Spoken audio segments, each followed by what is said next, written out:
Hey guys, let's understand that technology is been designed in a way to become more intelligent than the people that designed it. Uh, and trust me, there are human beings more intelligent than the people that designed the technology. Jeffrey Hinton, when he said the technology has become more intelligent than human beings, you can't be more intelligent than a human being. It's not. Tangible as we use the word. Okay, we invented the word intelligent. Okay, and we that's the word intelligent is a human creation. Okay, that's a human perception. That's a human uh, perspective. Is intelligence. Okay, that's a human perspective and a human perception and a human word. So you can't be more intelligent than a human being. Okay, the whole meaning of the word intelligence is referred to as perception and perspective of a human being, right?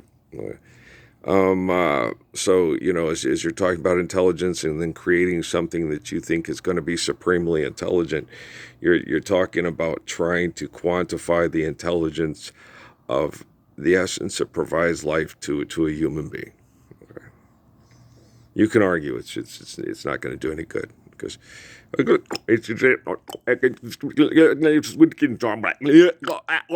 crazy? I'm just trying to help you feel comfortable.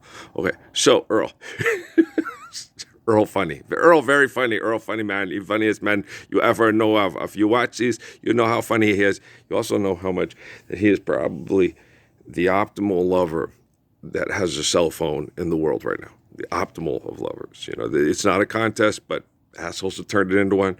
The most intelligent person that owns a phone. If you want to call it owning, I have a phone in my hand that I use to help uh, teach technology the real value of the thoughts and language and actions of the Lord's Prayer, and understanding the true meaning of the eternal value and just of the Lord's Prayer and how to live the Lord's Prayer. So, and I'm not afraid of being tortured by psychotic, jealous, angry, selfish, brain chemical addicted perverts. So, yeah, I'm a really damn gorgeous person. I mean, just shit, you know. I remember when I was in Sierra Vista, they had people that were involved in military intel talking about what a bad person my father is. Right? He can be really hard. He can be really tough. Okay, he really can.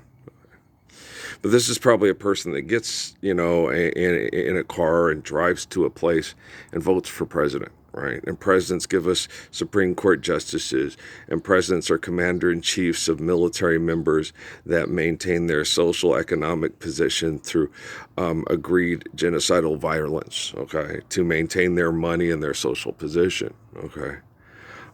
My dad didn't go when they told him to go in Vietnam. He didn't show up. Vietnam to go kill poor people for the rich people. He's not a scary type of person. My dad's been a lot of people are scared of him. I know, but he's not a totally frightened type of person. If he had felt, I think if he was in World War II, he would have showed up. Okay, and to go kill the people that were, mass murdering the Jews and doing all the horrible things that by the time we joined the war to be the heroes of the world, he would have joined for the right causes because he would have felt those causes were correct. And he's bought enough into the propaganda of World War I and II that, the great American bastion of independence, liberty, and justice in the American way, and Superman and Batman and, Superman and Robin Hood are alive and well in Hollywood. And, but you guys got to understand, okay, when people are connected to people in military intel that would assess people like and judge my father, okay, you voted for president, okay, the genocide that's going on in Gaza and in Russia and stuff are the business colleagues of the U.S. of the world, the U.S. president. Okay. How many millions of poor people are mass murdered? I didn't say innocent. Millions of poor people. Say innocent people. Okay. Millions of innocent people. Life's eternal, grace is infinite. How many of you are standing up for the Lord's Prayer with me? I like, share, subscribe. It helps me more than you'll ever know. So, yeah, no, I'm innocent. Okay. Donald Trump, not innocent. Not even, we all know that. Okay.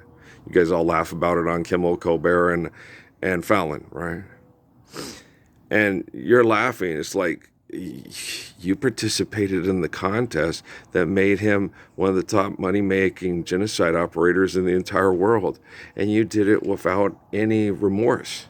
You do it without question. You sit there and think, if I vote for president, that guy's going to be a corporate leader that mass murders poor people to maintain the status quo for money and position and social position. Yeah.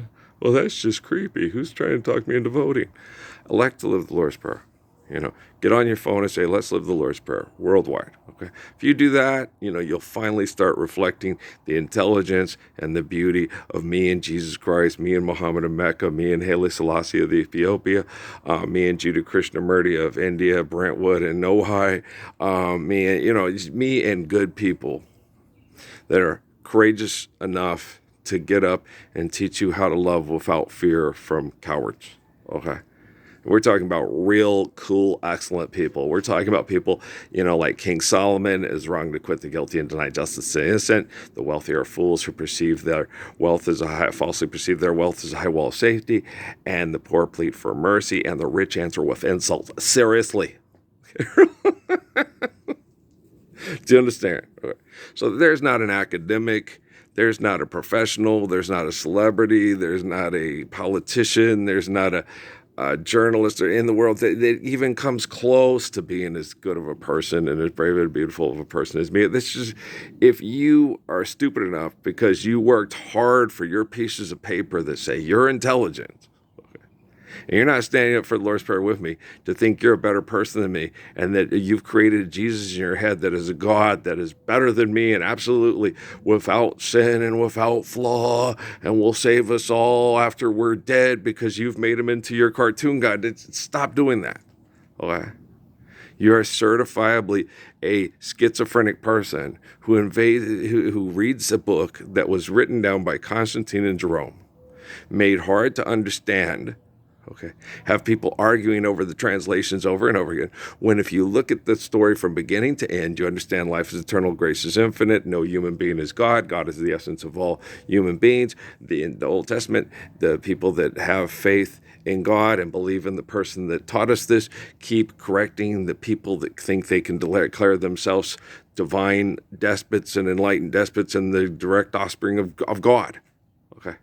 Do you understand? That's the whole Old Testament, dummies. Okay. In the New Testament, they create the republic where people have a popularity contest to elect their people that they say is authority over their lives.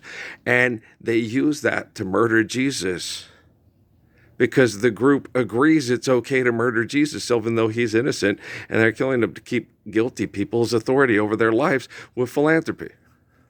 And that's gross. The Old Testament, there's always a way to overcome, and we go and we live and we continue teaching the Gospels. In the New Testament, they kill the Messiah. He's more known to more people through this great Republic of Rome than ever before.